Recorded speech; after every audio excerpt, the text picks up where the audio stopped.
Buen día, licenciado. Mi nombre es Alison Liliana Fuente Pajaza y este día mi equipo y yo les vamos a hablar sobre nuestro tema, que es la oferta y la demanda agregada.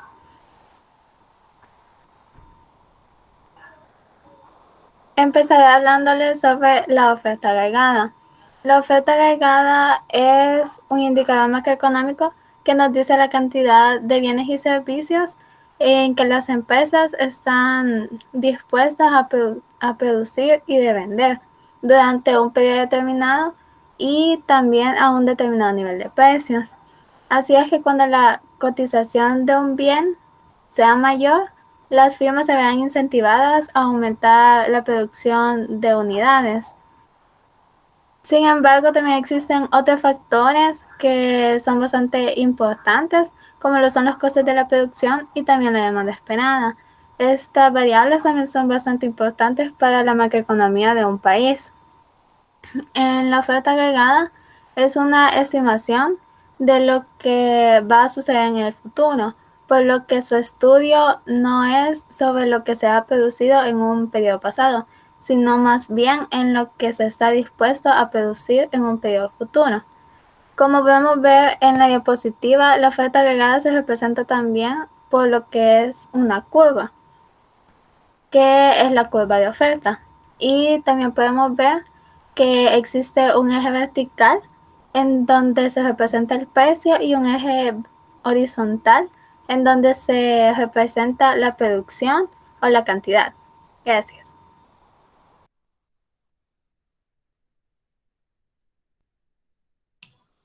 Buen día, licenciado. Mi nombre es Kevin Josué García Muñoz. También otro tema son los determinantes. En este encontramos el producto potencial, que también lo llamamos como PIB potencial. Es una estimación de la cantidad máxima de bienes y servicios finales que una economía puede producir operando a su máxima capacidad, es decir, si usara por completo los factores de producción que tiene disponibles. También se le conoce como la capacidad productiva de la economía. Si la economía produjera a ese nivel potencial con todas las demás constantes, no habría variaciones en la inflación, por lo que también se le conoce como el valor no inflacionario del PIB. ¿Y cómo se mide? Bueno, esto se mide con el producto que se obtiene en un nivel de referencia de la tasa del desempleo. También tenemos los costos de los insumos, que esto está representado por el valor económico de los materiales y servicios que se utilizan para producir, valga la redundancia, dicho servicio. Como por ejemplo tenemos en un taller de mecánica que se utiliza la grasa, el aceite, la gasolina, los repuestos, la energía eléctrica, que estos son ejemplos de costos de insumo. Gracias.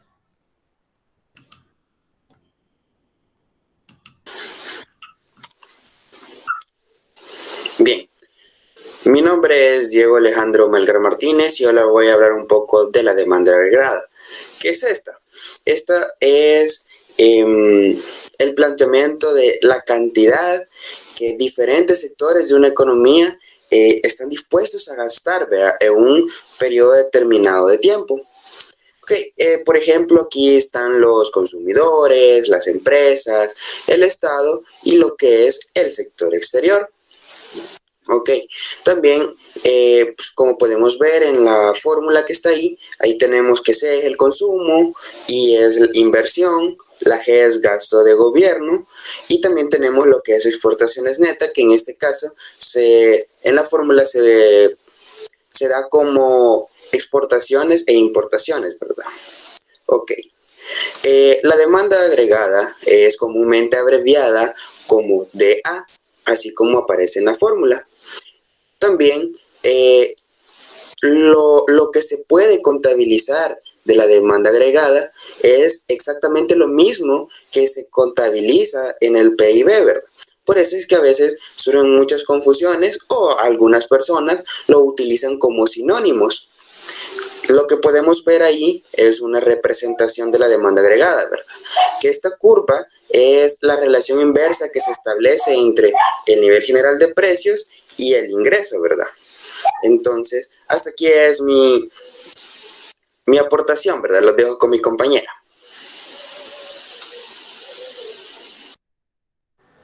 Buen día, licenciado. Mi nombre es Keiri Jasmine Márquez Hernández. Yo voy a hablar sobre los componentes de la demanda agregada. Uno de ellos es el consumo. Este es equivalente al ingreso disponible. Esto está en los individuos que obtienen lo que es el menos de los impuestos dados a la paga. Y lo que son los ingresos son determinados por factores a un largo plazo como lo es el ingreso permanente, la riqueza familiar y la inflación.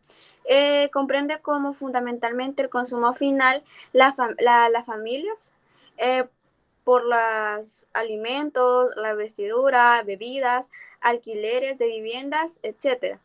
Las compras de las viviendas, estos no se incluyen como consumo de la familia, sino como una inversión.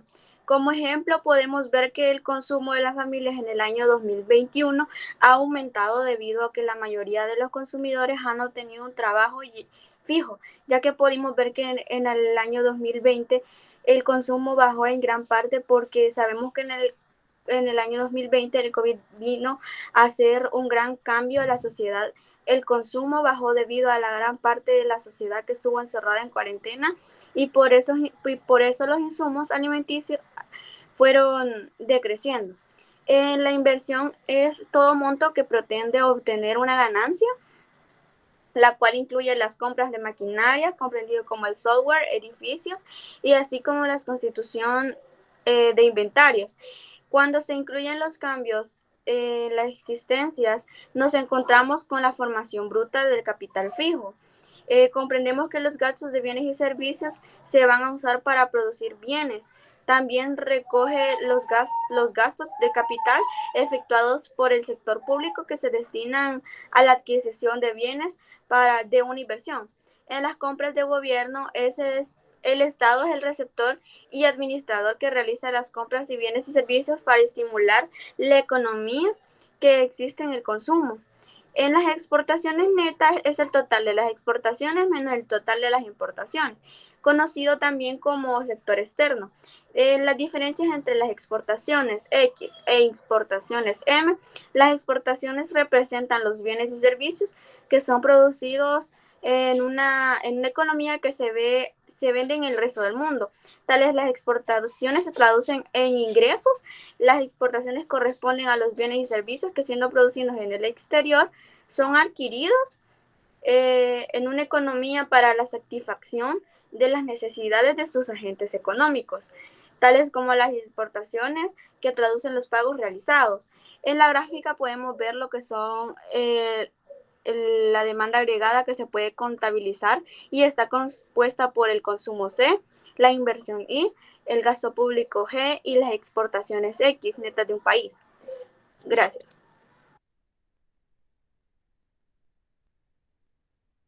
Buen día, licenciado. Mi nombre es Catherine Alejandra Flores Palacios y yo le voy a hablar acerca de las determinantes de la demanda agregada. Al aprender sobre lo que es la demanda agregada y todo lo que la misma representa, es importante también conocer cuáles son las determinantes, es decir, todas esas determinantes que entran en juego y que intervienen de forma directa en el resultado de la demanda agregada, entre las cuales podemos destacar los gastos de los consumidores del país. Dicho factor varía según las posibilidades económicas de cada ciudadano. Otro determinante es la inversión monetaria que realizan las empresas privadas durante cierto periodo de tiempo. A eso también se le agrega todo lo que tiene que ver con el gasto público de un país, el cual es efectuado por los gobernantes del mismo. Además de esto, la política monetaria y fiscal de la nación juega un papel fundamental en la demanda agregada. Y por último, pero no menos importante, debe destacarse también el determinante de la oferta monetaria del país, es decir, la cantidad de dinero que posee. Para concluir esta idea, podemos ejemplificar uno de estas determinantes, el cual sería los gastos de los consumidores del país. ¿Y de qué manera se puede ejemplificar? Bueno, cuando hay un aumento en los ingresos del consumidor, habrá un aumento en la demanda de un bien. Si el ingreso de un consumidor cae, entonces habrá una caída en la demanda. Hasta aquí concluimos con nuestro tema de la oferta y demanda agregada. Muchas gracias por su atención.